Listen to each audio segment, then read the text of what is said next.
So we all have these voices in our head. We like to not listen to them. The one that comforts us and keeps us nice and warm and cuddly and gives us cookies and milk at nighttime and we like that voice. That voice, the one we want to always hear, which is why people don't like to listen to me a lot. Some people do, some people don't. The only thing that changes you is being real. So basically, you know, I had to have the courage to go back in it because nothing was getting done. I kept on going to that nice cuddly voice in my head saying, you know what? You don't need to do this. That's too much work, man. You've earned this. You deserve this. And that mentality got me to 297 pounds, fat, out of shape. To me, a loser. To me, making $1,000 a month and making a ton of mistakes. Because mistakes happen on the easy side of life. You take the easy road, the easy path, there's a lot of mistakes over there. The hard journey, you don't make too many mistakes over here because it's too hard. You don't want to repeat it. So it's challenging. It's more important to own your weaknesses. You have to really triple down on those, man. Because why? You want to become a full human being. We like to run away from weaknesses. Like for instance, if you're good at running, all you want to do is run. If you're great at reading, you have several books. But we don't do those things that we're not good at. So for me, I realized, man, like I keep on running away from these things I'm not good at. I have to dive into these things. I have to become one with these things. And that's what happened. And so I own them both. Yeah. And I talk very openly about them both. Every day I'm winning. Every day I'm winning the other voice in my head. So I'm at peace with myself. The things I do for fun are like me bettering myself. Yeah. I love sports. I love watching sports, but I also love accomplishing and overcoming myself every day. Because every day is a battle. Every day is a battle because your mind wants to choose the path of least resistance every day. But you don't become better by ever doing that. You become normal. And I don't want to be normal. So it may not be a life for everybody, but I find a lot of peace in not being normal in my life. Your mind is still soft. It's hard for me to respect people who are able to come into that world and leave. This is a lifestyle, man. And people wonder, why am I not achieving more? And we wonder, why don't I have drive anymore? Where is it all at? If you don't develop a routine of suffering, not like go out and kill yourself every day, it's being uncomfortable. That keeps you hungry every day. If you live in your victories for so long and say, I'm going to go challenge myself for 30 days or for 2 weeks or this one marathon. It ends. I did one marathon. That's why it leaves you. It leaves you because you haven't set up the next obstacle. Obstacles are how you grow. You must continue to have friction. Friction is where growth is at no friction. There's no growth. These people go to the gym. They get big, they get jacked, they can run fast, all that. But the only thing they're doing is you're coding over. The mind, all you're doing is building a bigger, stronger quitter. Your mind hasn't gotten any stronger because you haven't gone back in there and dealt with it. So the second adversity comes like, my God, I'm so getting fit. What's wrong? Your mind is still soft. You cannot live in that normal mindset. You must be your best on your worst day. And how you do that is you cannot think of a normal mindset. Can I have a normal mindset? And I'll never forget. I found such peace and beauty, and I got there. I was the worst pain in my life. And I got down, and my ex-wife pulled the car up on this little lawn. And I got in the back of it, and I got up the stairs.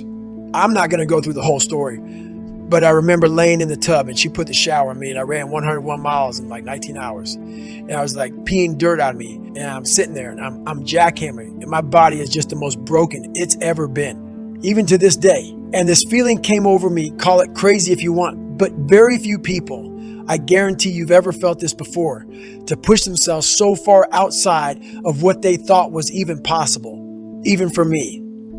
I laid in that tub and I didn't want it to go away.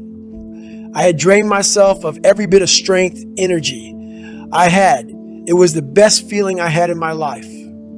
All that pain. It was confirmation that I had gone through a crucible and I had figured out another level of David Goggins.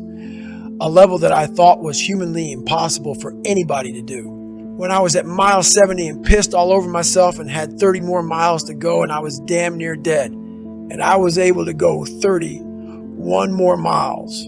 In that process of the next 31 more miles, I found out more about myself in that 31 miles than ever had in my entire life. The conversations, the mental blocks, the roadblocks, everything horrible.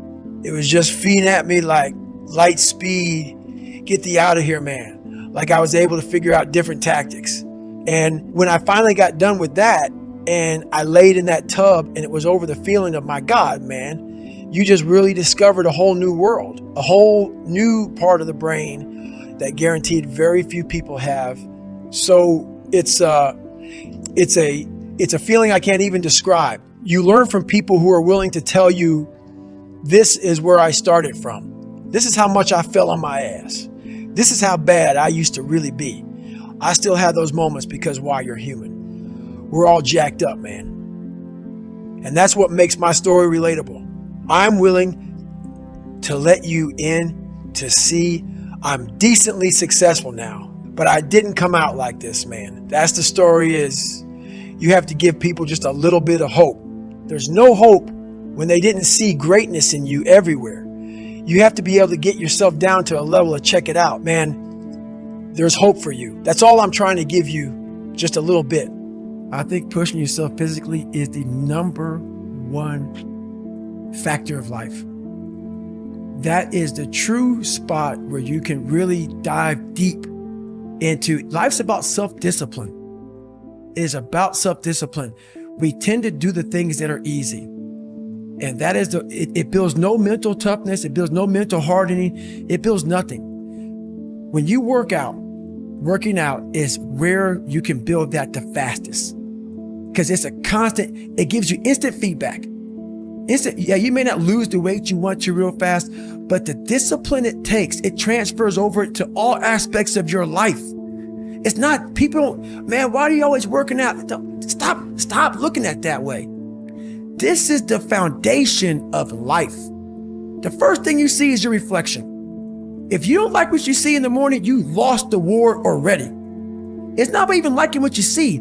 It's about looking in the mirror and you may start, man, I feel different. That reflection is not everything. It's a feeling you're supposed to get. In life, once you leave your house, the war begins.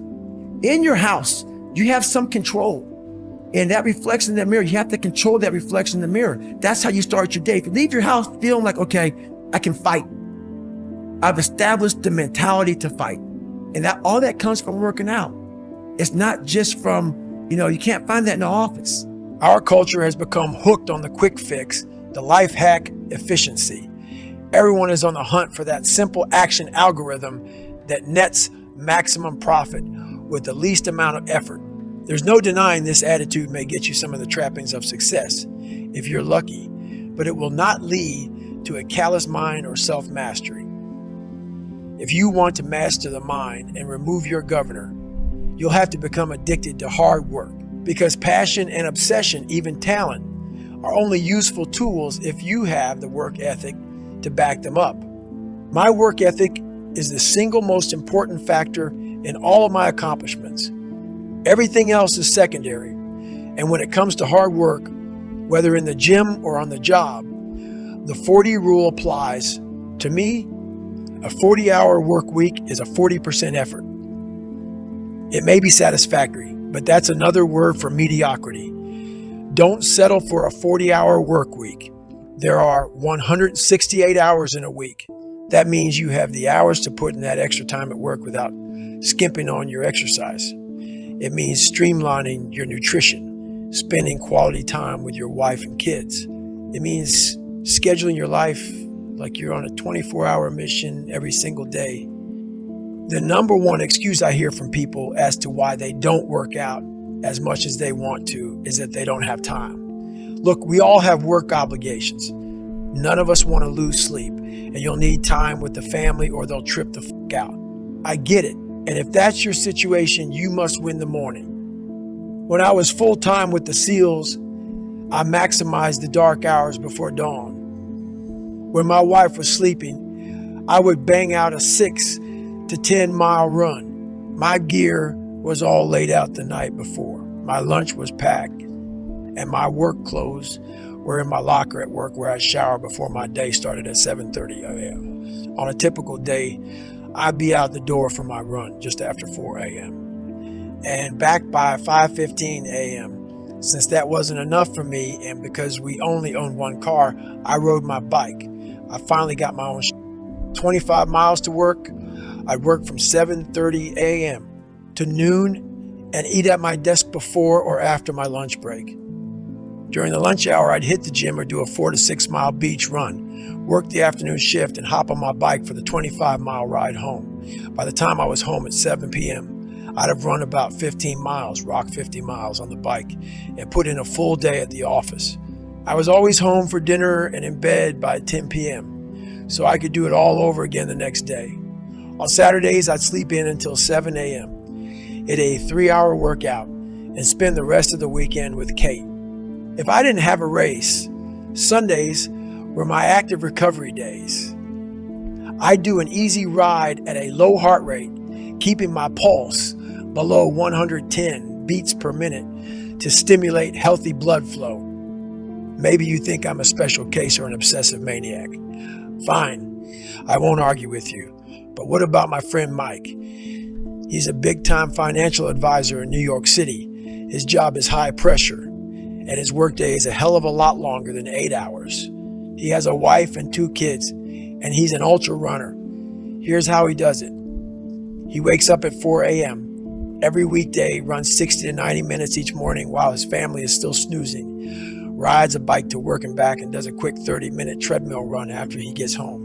He goes out for longer runs on weekends, but he minimizes its impact on his family obligations. He's high-powered, wealthy as and could easily maintain his status quo with less effort and enjoy the sweet fruits of his labors. But he finds a way to stay hard because his labors are his sweetest fruits. And he makes time to get it all in by minimizing the amount of bullshit clogging his schedule.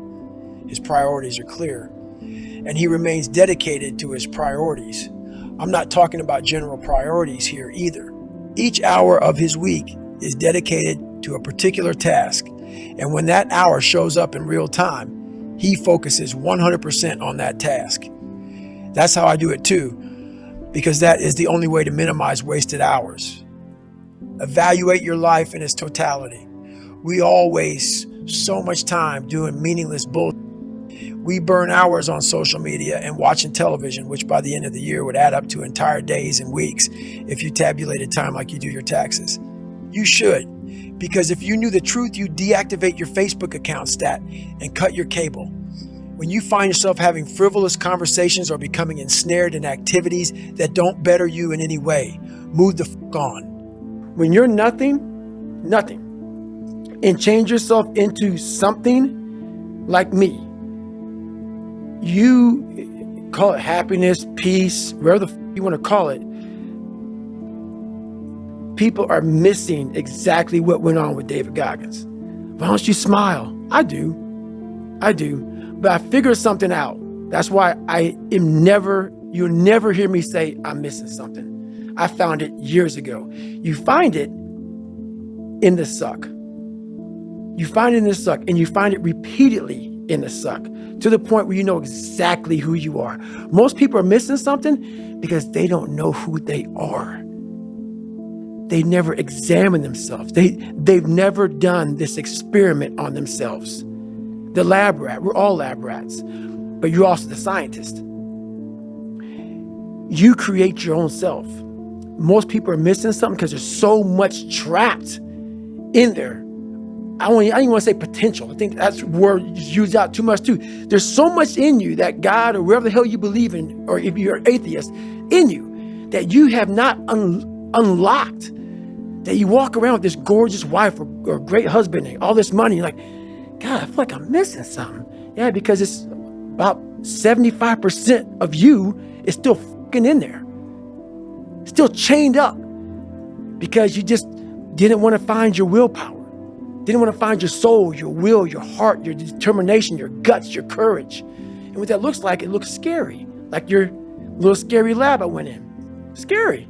To wake up every day and say, I'm stupid, but I want to figure out a way to be smarter. Versus saying, man, I just can't do that. So you limit this box. So your box becomes so small of things you can do.